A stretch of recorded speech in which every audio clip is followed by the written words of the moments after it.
जय Hind. Vande Mataram. Indian exam institute में आपका स्वागत है।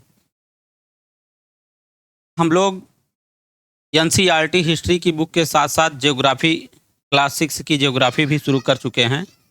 और क्लास 6 की ज्योग्राफी की ये बुक है, इसको हम लोग पढ़ेंगे। इसमें चैप्टर 1 हम लोग पढ़ चुके हैं। देखेंगे इस बुक में कौन कौन सा चैप्टर हम लोग पढ़ेंगे। इस चैप्टर में पढ़ेंगे, हम लोग पढ़ चुके हैं पहला लेसन सौर मंडल में पृथ्वी, ये पढ़ चुके हैं। आज हम लोग पढ़ेंगे चैप्टर 2, पढ़ेंगे ग्लोब, अक्षांश एवं देशांतर। और कौन कौन से चैप्टर हैं इस बुक में पढ़ेंगे। पृथ्वी की गतियां हैं, मानचित्र हैं। पांचवा चैप्टर है पृथ्वी के प्रमुख परिमंडल, पृथ्वी के प्रमुख स्थल रूप। और सातवां है हमारा देश भारत। आठवां चैप्टर है भारत, जलवायु, वनस्पति तथा वन्य प्राणी। ये क्लास 6 की जियोग्राफी की बुक का है। और कोई भी एग्ज़ाम हम लोग देते हैं तो इसमें पढ़ते हुए हम लोग देखेंगे कि यहाँ से लगभग बहुत सारे प्रश्न बन सकते हैं। तो जो भी ज्योग्राफी से संबंधित जो भी प्रश्न आते हैं सारे यहीं से पूछे जाते हैं। प्रश्न बनाने के लिए आप खुद प्रश्नों को बना सकते हैं, पढ़ते हुए ही देखेंगे। तो हम लोग शुरू करते हैं, चैप्टर 2 की तरफ चलते हैं। चैप्टर 1 पढ़ चुके हैं, चैप्टर 2 हम लोग पढ़ेंगे आज, ग्लोब, अक्षांश एवं देशांतर। एनसीईआरटी की क्लास 6, 7, 8 की लगभग सारी वीडियो अपलोड हो चुकी हैं। आप लोग नहीं देखे हैं तो चैनल की प्ले लिस्ट से जा कर के देख सकते हैं। और पहली बार आए हैं तो चैनल को सब्सक्राइब करके बेल नोटिफिकेशन ऑल पर सेट कर लीजिएगा, जिससे आने वाली वीडियो को नोटिफिकेशन आपको मिलता रहे। और यदि वीडियो अच्छी लगे तो वीडियो को लाइक अवश्य कीजिएगा, जिससे हमको मोटिवेशन मिलता रहेगा। यहाँ तक हम लोग पार्ट 1 पढ़ चुके हैं, चैप्टर 1। और चैप्टर 2 की तरफ हम लोग देखते हैं। चैप्टर 2 पढ़ते हैं, क्लास 6 की जियोग्राफी की बुक का है। हम लोग देखेंगे यहाँ से बहुत सारे प्रश्न बना सकते हैं खुद ही, और बहुत ही सारे प्रश्न यहाँ से बनते हैं और बनेंगे। चैप्टर 2 है क्लास 6 जियोग्राफी का, ग्लोब, अक्षांश एवं देशांतर। पिछले अध्याय में हम लोग पढ़ चुके हैं कि हमारी पृथ्वी गोलाकार नहीं है, यह उत्तर एवं दक्षिण ध्रुवों पर थोड़ी चपटी है तथा मध्य में थोड़ी उभरी हुई है। ग्लोब भी दिया गया है, यहाँ पे ग्लोब का चित्र है। और हम लोग जानते हैं कि पृथ्वी पूरी तरह गोलाकार नहीं है, यह उत्तर एवं दक्षिण ध्रुवों पर थोड़ी चपटी है और मध्य में थोड़ी उभरी हुई है। क्या आप कल्पना कर सकते हैं कि यह कैसी दिखती है। इस संबंध में जानकारी प्राप्त करने के लिए आप अपनी कक्षा में सावधानीपूर्वक ग्लोब को देखिए। यहाँ पे ग्लोब का एक चित्र भी दिया गया है। एक ग्लोब है। ग्लोब क्या है? ग्लोब पृथ्वी का लघु रूप में एक वास्तविक प्रतिरूप है। लघु रूप में अर्थात छोटे रूप में ग्लोब पृथ्वी का एक वास्तविक प्रतिरूप है। वास्तविक तो नहीं है पृथ्वी, लेकिन उसका वास्तविक प्रतिरूप है पृथ्वी का। ग्लोब विभिन्न आकार एवं प्रकार के हो सकते हैं। ग्लोब कई प्रकार के हो सकते हैं, विभिन्न आकार के हो सकते हैं। जैसे बड़े ग्लोब हो सकते हैं जो आसानी से एक स्थान से दूसरे स्थान पर नहीं ले जाए जा सकते हैं। बड़े आकार में भी ग्लोब होते हैं जिनको आसानी से एक स्थान पर दूसरे स्थान पर हम नहीं ले जा सकते हैं। पॉकेट में रखने योग्य छोटे ग्लोब भी होते हैं।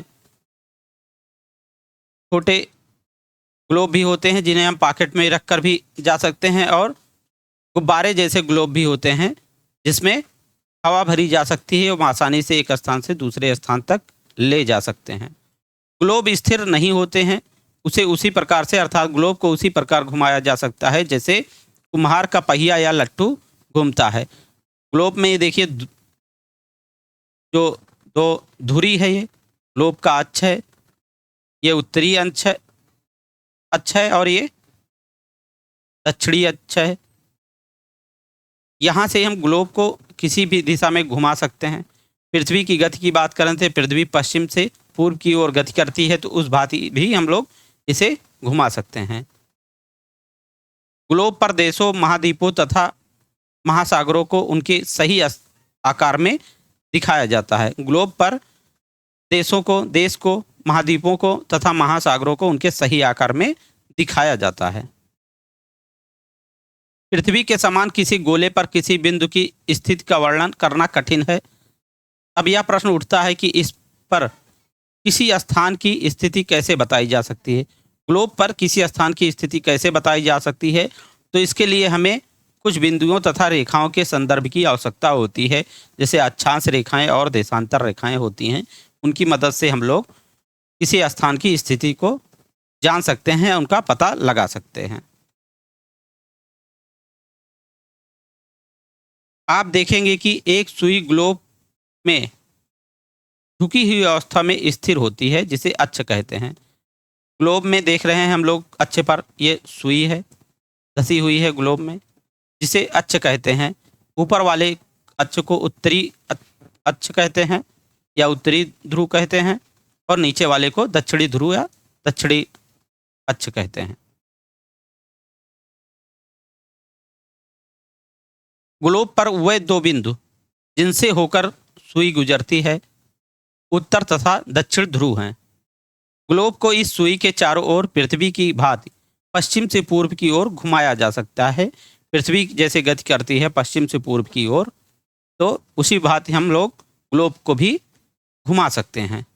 यहाँ से भी एक प्रश्न बनता है, पृथ्वी किस दिशा में गति करती है, तो पृथ्वी पश्चिम से पूर्व की ओर गति करती है या घूमती है।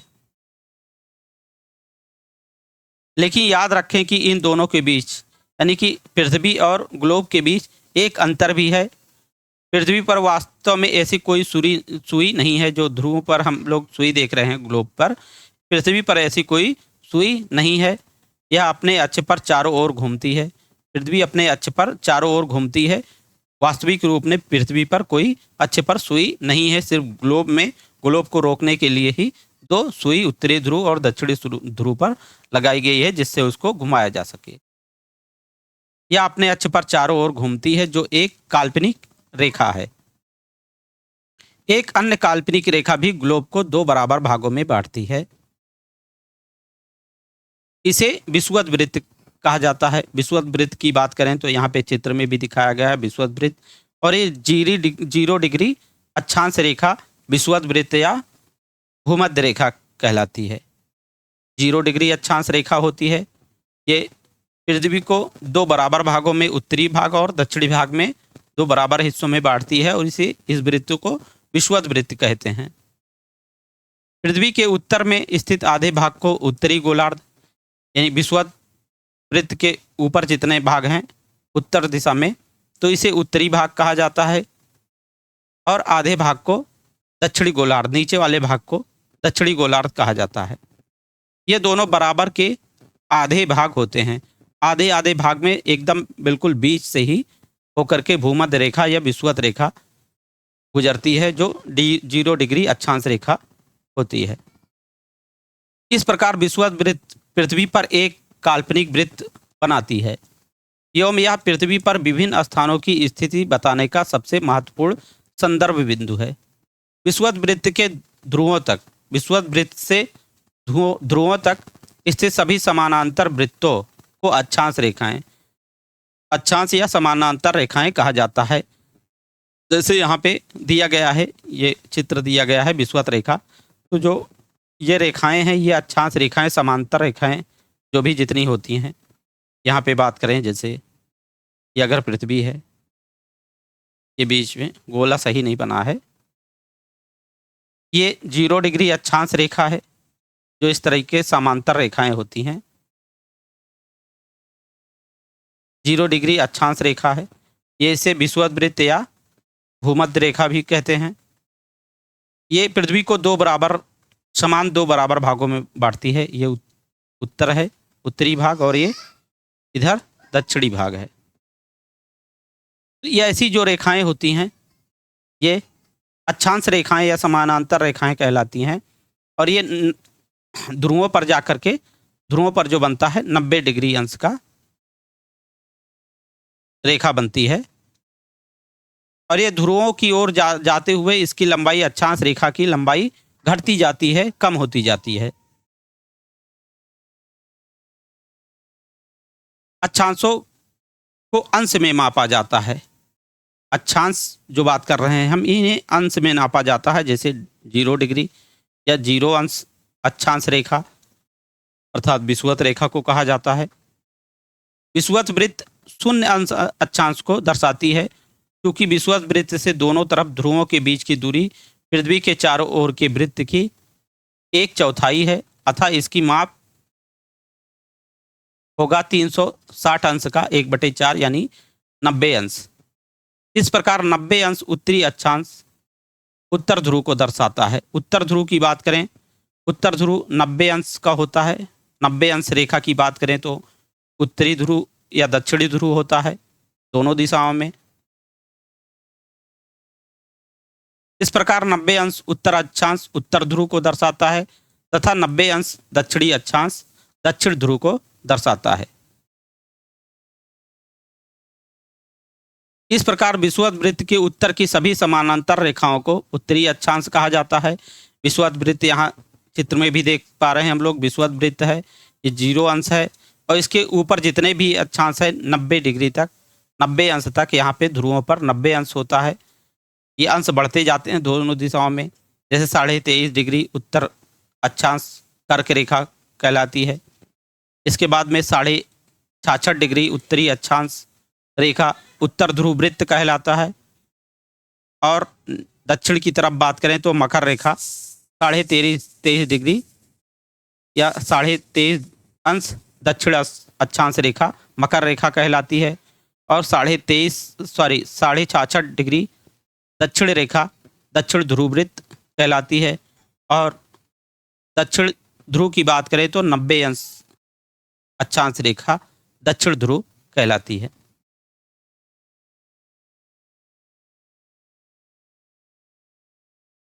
तथा विषुवत वृत्त के दक्षिण स्थित सभी समानांतर रेखाओं को दक्षिण अक्षांश कहा जाता है।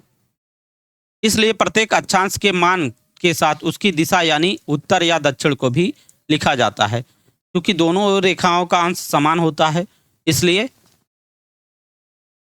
उसकी दिशा भी उसके साथ साथ प्रदर्शित किया जाता है। इसे सामान्यतः इसे उत्तर या दक्षिण अक्षर से व्यक्त किया जाता है। उदाहरण के लिए महाराष्ट्र में चंद्रपुर एवं ब्राजील, दक्षिण अमेरिका में बेलो होरिजेंटो दोनों एक ही अक्षांश 20 अंश पर स्थित हैं, लेकिन चंद्रपुर विषुवत वृत्त के 20 अंश उत्तर में एवं बेलो होरिजेंटो स्थान विषुवत वृत्त के 20 अंश दक्षिण में स्थित है।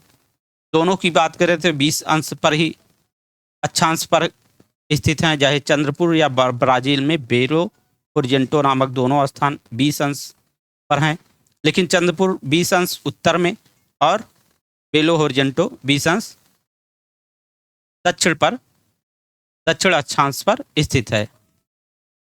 जैसे जैसे हम विषुवत वृत्त से दूर जाते हैं अक्षांशों का आकार घटता जाता है। जैसे जैसे हम विषुवत वृत्त की बात करें, बीच में विषुवत वृत्त है, इससे जैसे जैसे दूर हम जाते हैं ध्रुवों की तरफ जाते हैं तो अक्षांश का आकार घटता जाता है, इनकी लंबाई घटती जाती है। महत्वपूर्ण अक्षांश या समांतर रेखाएं की बात करें तो विषुवत वृत्त 0 अंश, उत्तर ध्रुव की बात करें तो 90 अंश उत्तर में है उत्तर ध्रुव, तथा दक्षिण ध्रुव की बात करें तो 90 अंश दक्षिण में है। इसके अतिरिक्त 4 महत्वपूर्ण अक्षांश समानांतर रेखाएं और भी हैं, जैसे कर्क रेखा 23.5 डिग्री, उत्तर ध्रुव वृत्त 66.5 डिग्री उत्तर, और दक्षिण की बात करें तो 23.5 डिग्री दक्षिण में मकर रेखा और 66.5 डिग्री दक्षिण में दक्षिण ध्रुव वृत्त।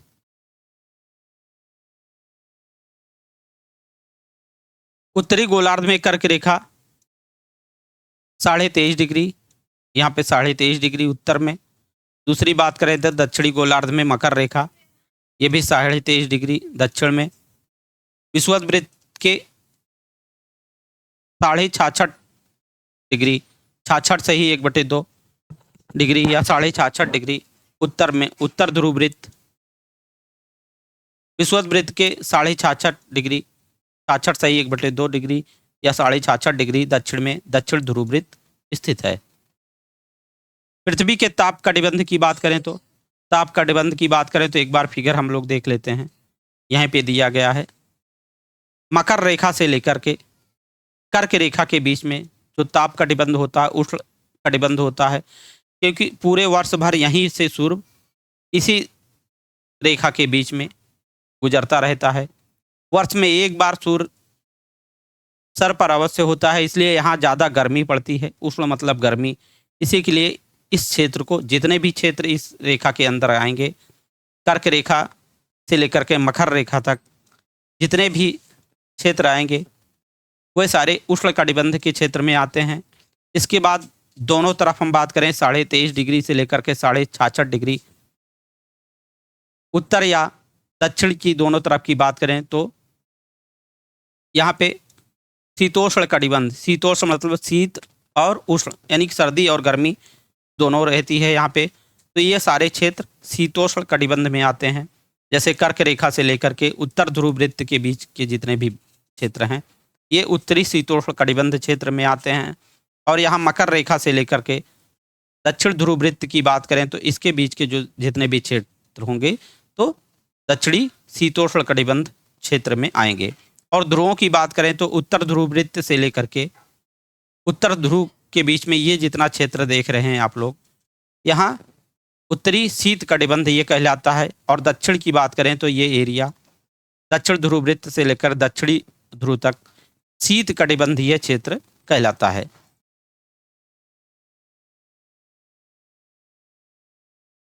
पृथ्वी के ताप कटिबंध कर्क रेखा एवं मकर रेखा के बीच के सभी अक्षांशों पर सूर्य वर्ष में एक बार दोपहर में सिर के ठीक ऊपर होता है।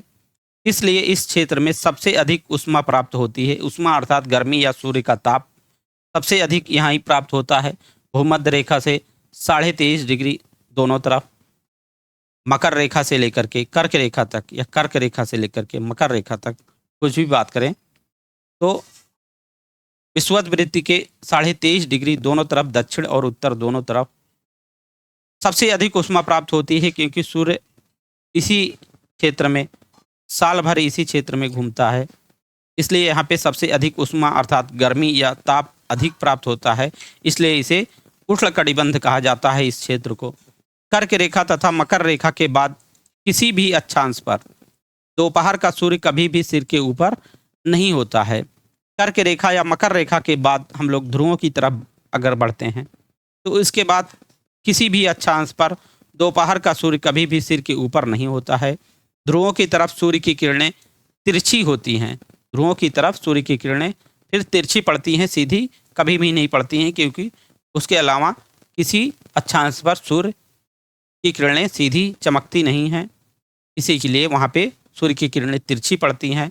इस प्रकार उत्तरी गोलार्ध में कर्क रेखा एवं उत्तर ध्रुव वृत्त तथा दक्षिणी गोलार्ध में मकर रेखा एवं दक्षिण ध्रुव वृत्त के बीच वाले क्षेत्र का तापमान मध्यम रहता है। इसलिए इसे शीतोष्ण यानी कि शीत अर्थात सर्दी, शीत प्लस उष्ण से बना है शीतोष्ण, शीत और प्लस उष्ण अर्थात उष्मा। तो इस क्षेत्र को उष्ण कटिबंधीय क्षेत्र कहा जाता है। किस क्षेत्र को?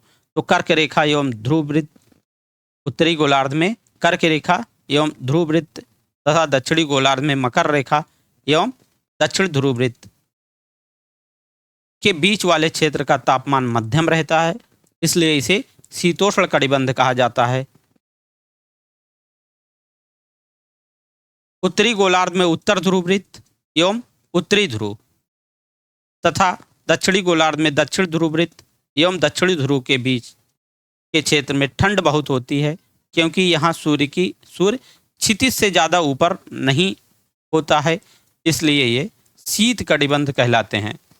ध्रुवों की बात करें हम लोग 66.5 डिग्री से ध्रुवों तक की बात करें तो यहाँ पे सूर्य हमेशा क्षितिज ही पड़ता है, इसलिए वहाँ पे ठंड बहुत ज़्यादा होती है, इसलिए वो सारे एरिए शीत कटिबंध में आते हैं। और 23.5 डिग्री से लेकर के 66.5 डिग्री के बीच की बात करें तो सूर्य वहाँ पे तिरछा पड़ता है, वहाँ का तापमान मध्यम रहता है, इसलिए वो सारे क्षेत्र शीतोष्ण कटिबंधीय क्षेत्र में आते हैं। यहाँ पे एक चित्र भी दिखाया गया है कि सीधी सतह पर टार्च का प्रकाश तेज तथा कम क्षेत्र पर फैलता है। यानी सीधी सतह अगर सीधी है, ये सतह है, अगर सीधे इस पर प्रकाश जाएगा सीधी सतह पर तो सूर्य का प्रकाश तेज रहेगा, या टार्च का प्रकाश जिसकी कल्पना सूर्य के प्रकाश से किया जा सकता है, तो टार्च का प्रकाश तेज रहेगा और कम क्षेत्र में रहेगा। और जबकि जब तिरछा प्रकाश पड़ेगा टार्च का, तिरछी सतह पर अगर प्रकाश पड़ेगा टार्च का, तो ये ज़्यादा क्षेत्र को घेरेगा और इसका प्रकाश कम तेज होगा। तिरछी सतह पर टार्च का प्रकाश कम तेज परंतु अधिक क्षेत्र में फैलता है। देशांतर क्या है? देशांतर की बात करें हम लोग देखते हैं, ध्रुवों से लेकर के, उत्तरी ध्रुव से लेकर के दक्षिणी ध्रुव को मिलाने वाली रेखा को देशांतर रेखा कहते हैं। देशांतर क्या है? किसी स्थान की स्थिति को बताने के लिए उस स्थान के अक्षांश के अतिरिक्त कुछ और जानकारियों की आवश्यकता भी होती है। आप देख सकते हैं कि प्रशांत महासागर में स्थित टोंगा द्वीप कहाँ स्थित है? अगर बात आ जाए, इसकी प्रश्न में आ जाए, टोंगा द्वीप कहाँ स्थित है, तो प्रशांत महासागर में टोंगा द्वीप स्थित है। एवं हिंद महासागर में स्थित है मॉरिशस द्वीप। एक ही अक्षांश पर ये दोनों हैं। मॉरिशस द्वीप कहाँ स्थित है, ये भी इम्पोर्टेंट है। तो हिंद महासागर में स्थित है मॉरिशस द्वीप और प्रशांत महासागर में स्थित है टोंगा द्वीप। और ये दोनों स्थान एक ही अक्षांश 20 डिग्री दक्षिणी अक्षांश पर स्थित है। उनकी सही स्थिति बताने के लिए यह पता करना होगा कि उत्तर ध्रुव को दक्षिण ध्रुव से जोड़ने वाली संदर्भ रेखा, जिसे देशांतर रेखा भी कहते हैं, से पूर्व या पश्चिम की ओर इन स्थानों की दूरी कितनी है। इसमें 0 डिग्री दिखाया गया है, इसमें देखना पड़ेगा। ये 0 डिग्री प्रमुख 0 डिग्री देशांतर रेखा है, इसे ग्रीनिच या ग्रीनविच रेखा भी कहते हैं। तो इसमें इसकी 20 डिग्री दक्षिण पर तो स्थित है, लेकिन ये इसके पूर्व में है। इधर वाले भाग को पूर्व कहते हैं और इधर वाले भाग को पश्चिम भाग कहते हैं। तो इसमें इसकी स्थिति को बताने के लिए 20 डिग्री दक्षिण में तो है, 20 डिग्री दक्षिण में है। यहाँ से अगर हम लोग भूमध्य विषुवत रेखा इसको मान लें, इसको विषुवत रेखा मान लें, तो यहाँ पे 20 डिग्री दक्षिण अक्षांश हम मान लेते हैं। 20 डिग्री दक्षिण अक्षांश है, 20 डिग्री दक्षिण अक्षांश है। यदि इसको मान ले तो यहाँ से लेकर यहाँ तक का भाग पूरा दक्षिण अक्षांश में आता है। तो ये कहाँ पे स्थित है? 20 डिग्री इस पूर्वी क्षेत्र में है,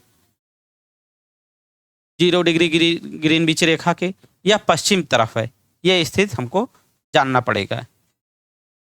इन संदर्भ रेखाओं को देशांतरीय याम्योत्तर कहते हैं।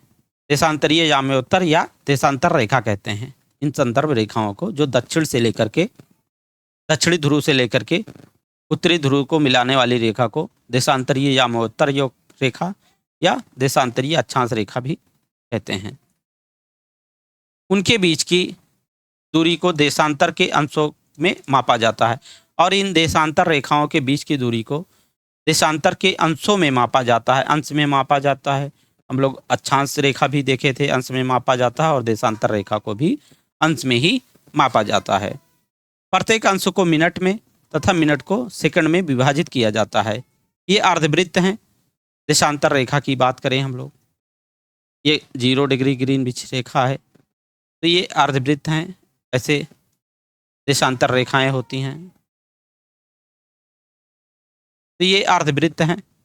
देशांतर रेखाएं अर्धवृत्त होती हैं तथा उनके बीच की दूरी ध्रुवों की तरफ बढ़ने पर घटती जाती है। ये ध्रुवों की तरफ हम लोग देखें तो इनके बीच की दूरी घटती जाती है और अंत में ध्रुवों पर शून्य हो जाती है, एकदम दूरी समाप्त हो जाती है, शून्य हो जाती है उनके बीच की दूरी। उनके बीच की दूरी ध्रुवों की तरफ बढ़ने पर घटती जाती है तथा ध्रुवों पर शून्य हो जाती है, जहां सभी देशांतरीय याम्योत्तर आपस में मिलती हैं। अक्षांश या समानांतर रेखाओं से भिन्न सभी देशांतरीय याम्योत्तर की लंबाई समान होती है।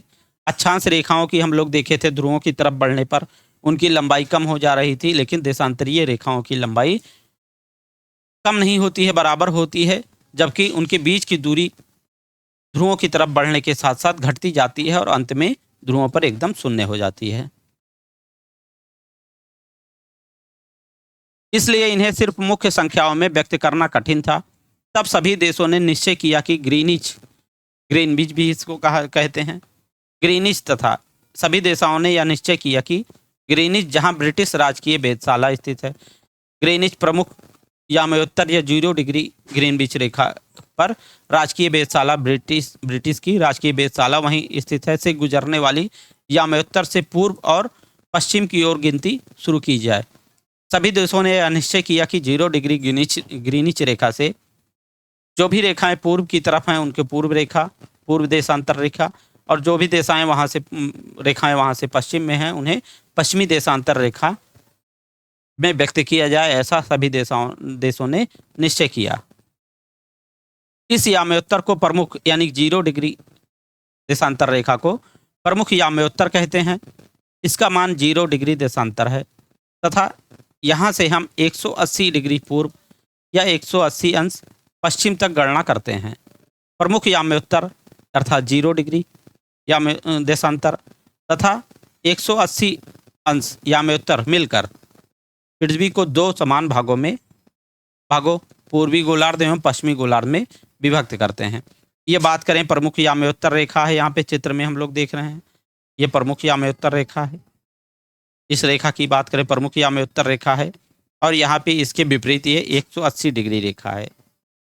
180 डिग्री, चाहे इधर से पूर्व से जाएं तब भी 180 डिग्री एक ही रेखा होगी, और चाहे इधर से पश्चिम से जाएं तब भी 180 डिग्री वही सेम रेखा ही होगी। और ये दोनों रेखाएं 0 डिग्री प्रमुख यामोत्तर रेखा या 0 डिग्री ग्रीनविच देशांतर रेखा और 180 डिग्री देशांतर रेखा दोनों मिलकर पृथ्वी को 2 भागों में बांट देते हैं, आधे आधे भाग में बांट देते हैं, और इधर को पश्चिम भाग कहते हैं और इधर को पूर्वी भाग कहते हैं।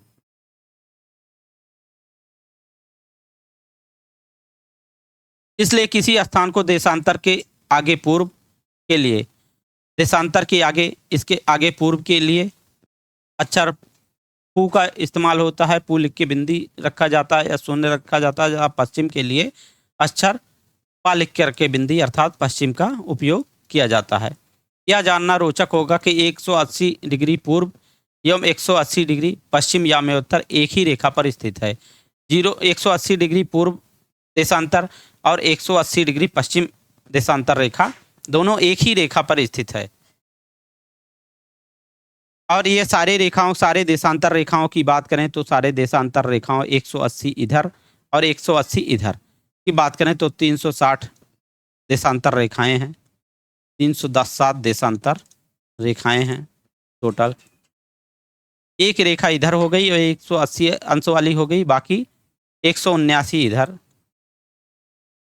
और 179 इधर पड़ेगा, और सारी रेखाओं को मिलाकर के 360 रेखाएं देशांतर रेखाएं होती हैं कुल। अब ग्लोब पर अक्षांश अर्थात समांतर रेखाएं, अक्षांश रेखाएं ये है, ये जो इधर की तरफ हैं ऐसे, ये अक्षांश रेखाएं हैं, अक्षांश या समांतर रेखाएं हैं। अब ग्लोब पर अक्षांश समांतर रेखाओं एवं देशांतरीय यामोत्तर के बीच बनी ग्रिड को देखें। यहाँ पे देखिए ग्रिड बन गई है, जहाँ पे देशांतर रेखा और अक्षांश रेखाएं मिल रही हैं, वहाँ पे इससे इसका जाल बन गया है एक, जिसे ग्रिड कहा जाता है। अगर आपको किसी स्थान के अक्षांश एवं देशांतर की सही जानकारी हो तो ग्लोब पर आप उस स्थान का पता आसानी से लगा सकते हैं। उदाहरण के लिए असम में डुबरी 26 डिग्री उत्तर में, असम में डुबरी 26 डिग्री उत्तर अक्षांश में एवं 90 डिग्री पूर्वी देशांतर पर स्थित है। अब उस बिंदु को देखें जहां ये दोनों रेखाएं आपस में काटती हैं। अब बात करें यहाँ पे 26 डिग्री उत्तरी अक्षांश में, इसको अगर मान लें हम लोग 26 डिग्री उत्तरी अक्षांश, 26 डिग्री मान लें उत्तरी अक्षांश, और 90 डिग्री पूर्वी देशांतर रेखा, 90 डिग्री पूर्वी देशांतर रेखा अगर हम इसको मान लें कि ये 90 डिग्री पूर्वी देशांतर रेखा है, तो इसका मतलब कि ये यहाँ पे असम का डुबरी नामक स्थान है। यही यहाँ पे बताया जा रहा है कि 26 डिग्री डुबरी असम में, डुबरी 26 डिग्री उत्तरी अक्षांश में एवं 90 डिग्री पूर्वी देशांतर पर स्थित है। तो यहाँ जहाँ पे ये दोनों रेखाएं काटेंगी, ग्रिड जो बनाती हैं दोनों रेखाएं जहाँ काटेंगी, 90 डिग्री पूर्वी देशांतर रेखा और 26 डिग्री उत्तर अक्षांश रेखा जहाँ पे मिलेगी, सपोज दैट ये वाला स्थान ही मान लीजिए, तो ये असम का धुबरी नामक स्थान होगा। अब उस बिंदु को देखें जहां ये दोनों रेखाएं एक स्थान को काटती हैं, या बिंदु धुबरी की सही स्थित होगा। यही यहाँ पे बताया गया है जो हम दिखाएं अभी आपको। इसको समझने के लिए कागज पर समान दूरी वाले क्षैतिज तथा ऊर्ध्वाधर रेखाएं खींचें। वही जो अभी बताए यही बताया गया है यहाँ पे, फिर भी हम लोग पढ़ लेते हैं थोड़ा। उत्तरी ऊर्ध्वाधर रेखाओं को संख्या 1 2 3 4 तथा क्षैतिज रेखाओं को काखा गाघा इंगा अक्षरों से व्यक्त करें। जिन बिंदुओं पर ये ऊर्ध्वाधर एवं क्षैतिज रेखाएं एक दूसरे को काटती हैं वहाँ कुछ छोटे वृत्त बनाएं। ये प्रैक्टिस करने के लिए इसमें बता रहे हैं। इन छोटे वृत्तों को आबा साधा नाम से व्यक्त करें। यही यहाँ पे बताया गया है। बाकी यहाँ पे देखें हम लोग तो चित्र दिया गया है। यहाँ पे ये भारत की स्थिति दिया गया है प्लस 5:30 GMT की बात करें, ग्रीनविच मीन टाइम की बात करें तो अपने देश का प्लस 5:30 है GMT ग्रीनविच मीन टाइम, तो प्लस 5:30 यहाँ दिखाया गया है उत्तर में। इधर हिंद महासागर है, इधर की बात करें प्रशांत महासागर है पूर्व में, और इसके पश्चिम में अटलांटिक महासागर।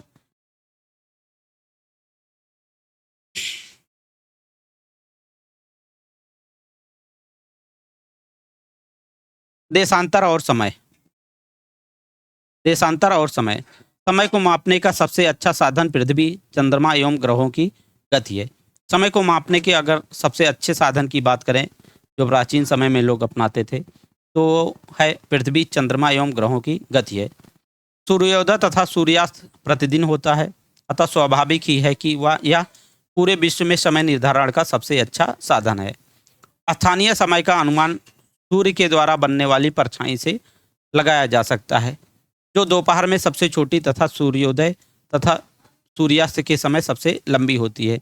अगर समय की बात करें तो दोपहर में सबसे छोटी परछाई होगी क्योंकि सूर्य सर पर रहेगा, तो दोपहर में सबसे छोटी परछाई होती है। और सूर्योदय और सूर्यास्त के समय की बात करें तो सबसे लंबी परछाई होती है, जो समय के को इससे अंदाजा लगाया जा सकता है। ग्रीनिच पर स्थित प्रमुख याम्योत्तर 0 डिग्री अच्छा देशांतर रेखा भी कहते हैं। ग्रीनिच पर स्थित प्रमुख याम्योत्तर पर सूर्य जिस समय आकाश के सबसे ऊंचे बिंदु पर होगा उस समय याम्योत्तर पर स्थित सभी स्थानों पर दोपहर होगी। यानी कि किसी देशांतर रेखा की बात करें तो मान लीजिए ग्रीनविच रेखा 0 डिग्री है, यदि इस पर सूर्य सबसे उच्च स्थान पर जिस समय होगा उस समय इस पूरे रेखा पर दोपहर का 12 बजे का समय होगा। क्योंकि पृथ्वी पश्चिम से पूर्व की ओर चक्कर लगाती है, पृथ्वी पश्चिम से पूर्व की ओर हमेशा चक्कर लगाती है, अतः वे स्थान जो ग्रीनिच के पूर्व में हैं उनका समय ग्रीनिच समय से आगे होगा। यानी कि जो भी रेखा 0 डिग्री देशांतर रेखा है, 0 डिग्री देशांतर रेखा है, तो जो भी जिस समय यहाँ का जो समय होगा, यानी कि सपोज दैट अगर यहाँ पे ग्रीनविच रेखा पर 12 बज रहा है दोपहर का, 12 बज रहा है अगर दोपहर का, तो इसका समय यहाँ से प्रत्येक अक्षांश पर 4 मिनट आगे होगा। भारत की बात करें तो भारत में प्लस 5.5%, 5.5 घंटे आगे है। 82.5 डिग्री मानक रेखा है, 82.5 डिग्री देशांतर रेखा मानक समय मानक रेखा है, लोकल समय का ग्रीनविच मीन टाइम जिसको कहते हैं। तो 5.5 घंटे भारत का समय आगे है ग्रीनविच रेखा से, इसको अभी हम लोग देखेंगे। तो इधर का समय आगे होता है इससे, और पश्चिम का समय की बात करें, पश्चिम में जैसे जाते हैं तो हम लोग माइनस में आता है, ग्रीनविच मीन टाइम माइनस में आता है, -2, -2.5, -5.5 ऐसे GMT करके देता है।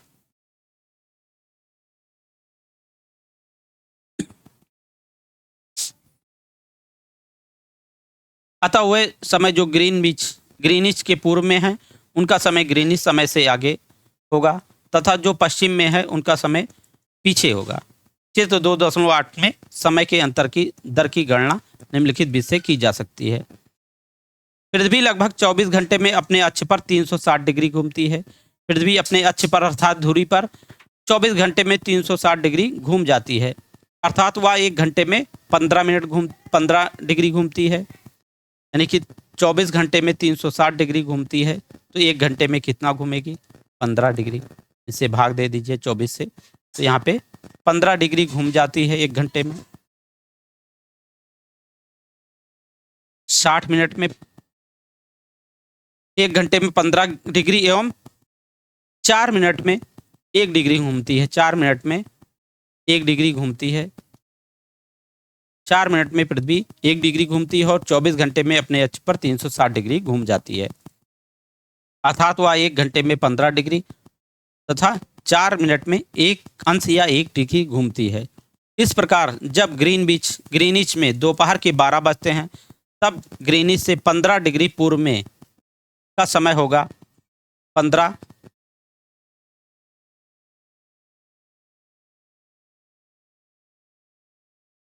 गुणे 4, यहाँ पे गुणा दिया हुआ 15 गुणे 4 बराबर 60 मिनट, अर्थात ग्रीनिच के समय से 1 घंटा आगे, अर्थात वहाँ दोपहर का 1 बजा होगा। 15 डिग्री देशांतर रेखा की बात करें तो वहाँ पे 1 घंटे समय आगे होगा ग्रीनविच मीन टाइम के, ग्रीनिच रेखा से आगे। लेकिन ग्रीनिच से 15 डिग्री पश्चिम का समय ग्रीनिच समय से 1 घंटे पीछे होगा। यानी कि जिस समय ग्रीनिच रेखा पर 12 बजा होगा, तो उस समय प्रातः के 11 बजा होगा। पश्चिम की तरफ 15 डिग्री रेखा पर 11 बजा होगा, 1 घंटे वहाँ का समय पीछे होगा। यानी वहाँ दोपहर सुबह के 11 बजे होंगे, यही बताया गया है। इसी प्रकार जब ग्रीनिच पर दोपहर के 12 बजे होंगे, तो उस समय 180 डिग्री पर मध्य रात्रि होगी। 180 डिग्री ग्रीनिच रेखा के ठीक विपरीत है। इस समय जब दोपहर का 12 बजा होगा ग्रीनिच रेखा पर, तो ठीक उसके विपरीत 180 डिग्री पर मध्य रात्रि होगी, अर्थात रात के 12 बजे होंगे। किसी भी स्थान पर जब सूर्य आकाश में अपने उच्चतम बिंदु पर होता है, तो दोपहर में उस समय घड़ी में दिन के 12 बजते हैं। इसी प्रकार घड़ी के द्वारा दिखाया गया उस समय का स्थानीय मान होगा। आप देख सकते हैं कि दिए गए देशांतरीय याम्योत्तर पर प्रमुख स्थानों का स्थानीय समय समान होता है। हम मानक समय क्यों मानते हैं? मानक समय की बात करें तो हम लोग मानक समय क्यों मानते हैं?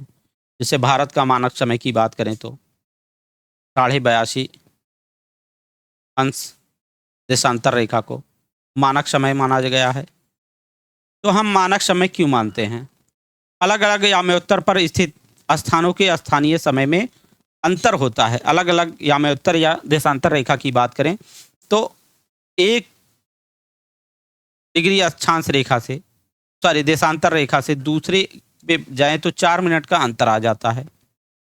तो अलग अलग याम्योत्तर अर्थात देशांतर रेखा पर स्थित स्थानों के स्थानीय मान में अंतर होता है।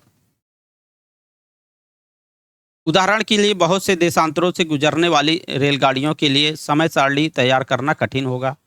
भारत में गुजरात के द्वारका तथा असम के डिब्रूगढ़ के स्थानीय समय में लगभग 1 घंटा 45 मिनट का अंतर होगा। इसलिए यह आवश्यक है कि देश के मध्य भाग से होकर गुजरने वाली किसी याम्योत्तर अर्थात देशांतर रेखा के स्थानीय समय को देश का मानक समय मान लिया जाए। अर्थात किसी भी देश के स्थानीय समय में जब अंतर है, तो मध्य रेखा जो भी किसी देश के मध्य से जो रेखा गुजर रही है, उसी को स्थानीय मानक रेखा मान लेते हैं, जिससे समय को उसी हिसाब से मैनेज किया जाता है। तो भारत की बात करें तो 82.5 डिग्री मध्य में जाता है भारत के एकदम। 82.5 डिग्री या 82.5 अंश देशांतर रेखा को मध्य रेखा माना गया है, जो ग्रीनिच रेखा से 82.5 डिग्री अर्थात 5.5 घंटे यहाँ का समय इसी के लिए यहाँ से आगे रहता है ग्रीनिच समय से। इस याम्योत्तर रेखा के स्थानीय समय को पूरे देश का मानक समय माना जाता है। भारत में 82.5 डिग्री, यहाँ पे 82.5 डिग्री पूर्वी देशांतर को मानक याम्योत्तर माना गया है। इस याम्योत्तर के स्थानीय समय को पूरे देश का मानक समय माना जाता है। इसे भारतीय मानक समय के नाम से भी जाना जाता है। भारतीय मानक समय अंग्रेजी में जिसे ग्रीनविच मीन टाइम भी कहते हैं। कबीर भोपाल के निकट एक छोटे से नगर में रहता है। वह अपने मित्र आलोक से कहता है कि वे लोग आज रात्रि में नहीं सो पाएंगे क्योंकि भारत एवं इंग्लैंड के बीच एक क्रिकेट मैच लंदन में 2 बजे अपराह्न शुरू होगा। भोपाल में कबीर रहते हैं। वे अपने दोस्त से कहते हैं कि आज रात और नहीं सो पाएंगे क्योंकि भारत और इंग्लैंड के बीच आज क्रिकेट मैच है जो लंदन में शुरू होगा 2 बजे अपराह्न से, अर्थात 2 बजे दोपहर से शुरू होगा। अर्थात भारत के समयानुसार मैच शाम के 7:30 बजे, क्योंकि लंदन से ग्रीनविच रेखा गुजरती है 0 डिग्री देशांतर रेखा, अर्थात वहाँ पे अगर 2 बजे दोपहर में शुरू होगा तो उससे भारत का समय 5.5 घंटे आगे है। तो जब वहाँ पे 2 बज रहा होगा तो 5 घंटे यहाँ पे समय आगे होगा, तो फिर वो उस समय शाम के 2 बजे से 5.5 घंटे आगे, अर्थात 7:30 बजे शाम को मैच शुरू होगा और देर रात्रि में समाप्त होगा। क्या आप जानते हैं कि भारत एवं इंग्लैंड के बीच समय में क्या अंतर है? हम बता दिए 5.5 घंटे का अंतर है।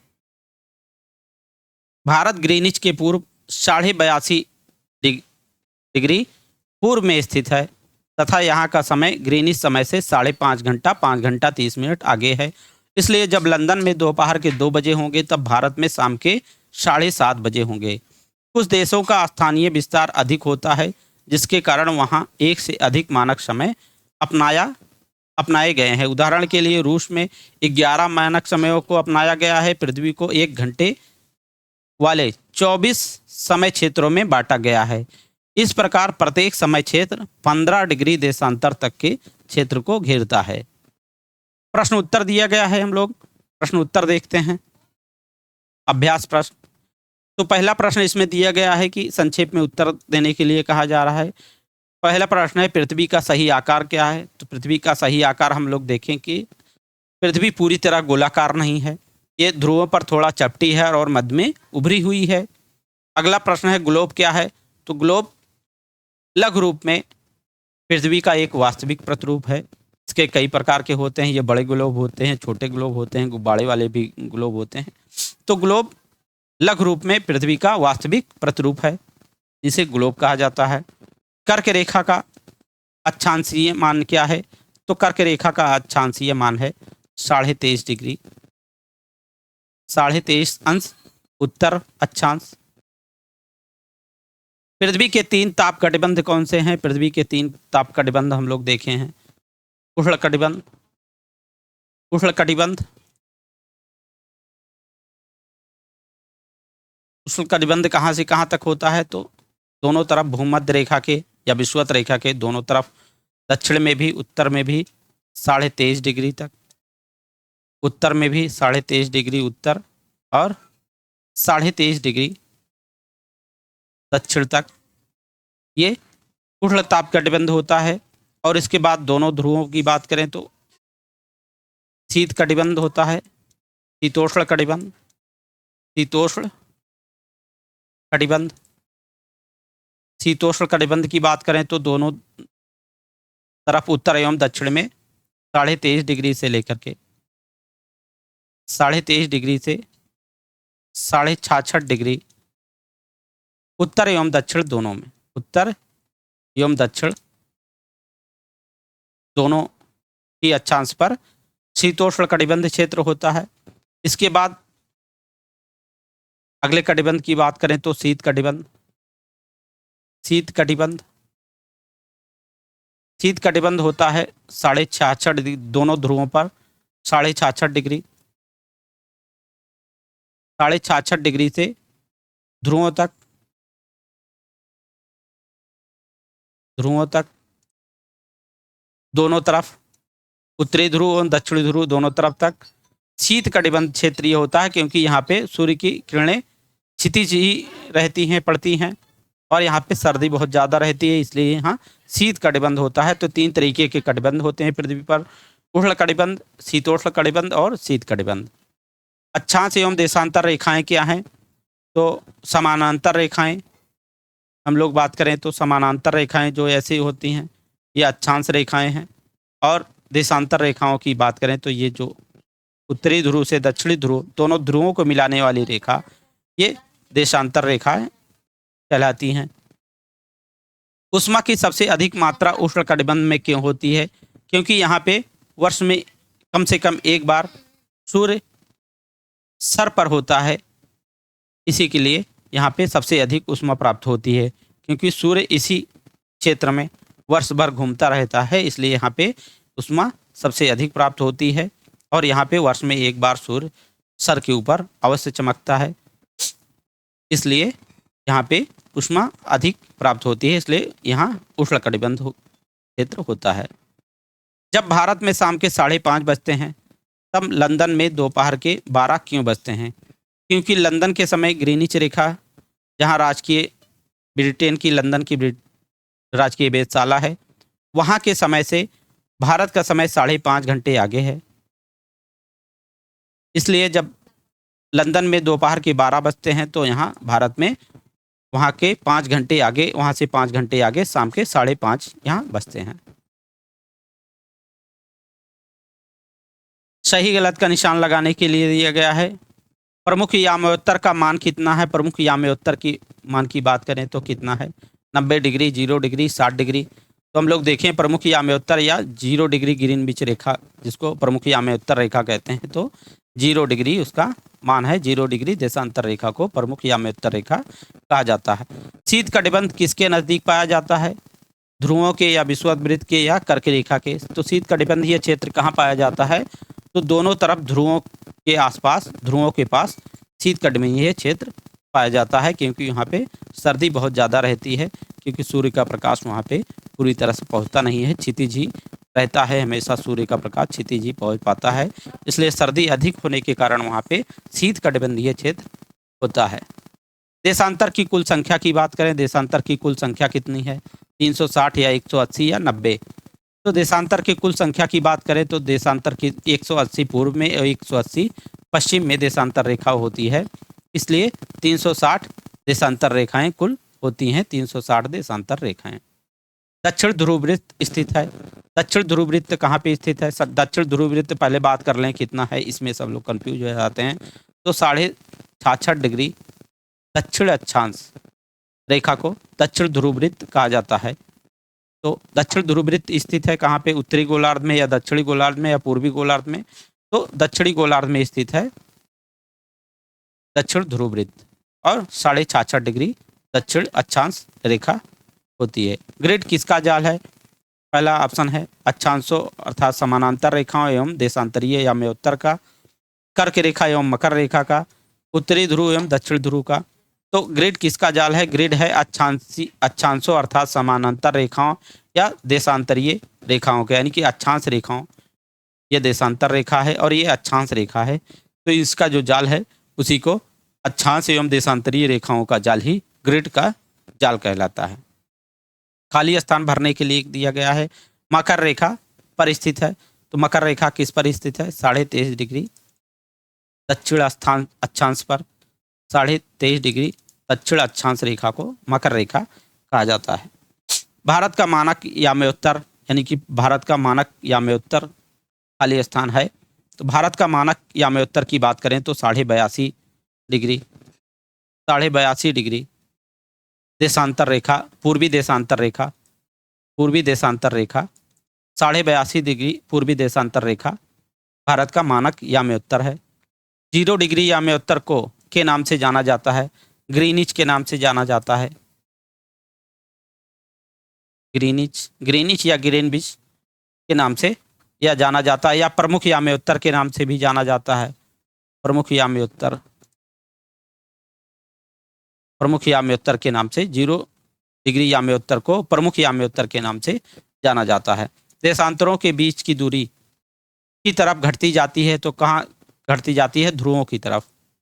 ध्रुवों की तरफ बढ़ने पर ध्रुवों की तरफ घटती जाती है, इनके बीच की दूरी, और ध्रुवों पर एकदम शून्य हो जाती है। उत्तर ध्रुव वृत्त गोलार्ध में स्थित है, तो उत्तर ध्रुव वृत्त कहाँ पे स्थित है? उत्तर ध्रुव वृत्त उत्तरी गोलार्ध में स्थित है, उत्तरी गोलार्ध में। और इसके मान की बात करें तो 66.5 डिग्री उत्तर अक्षांश 66.5 डिग्री उत्तर अक्षांश को उत्तर ध्रुववृत्त कहा जाता है और ये उत्तरी गोलार्ध में स्थित है। इसी के साथ साथियों ये चैप्टर यहीं समाप्त होता है। अगर आप पहली बार आए हैं या अभी तक वीडियो को सब्सक्राइब नहीं किए हैं, चैनल को सब्सक्राइब करके बेल नोटिफिकेशन ऑल पर सेट कर लीजिएगा।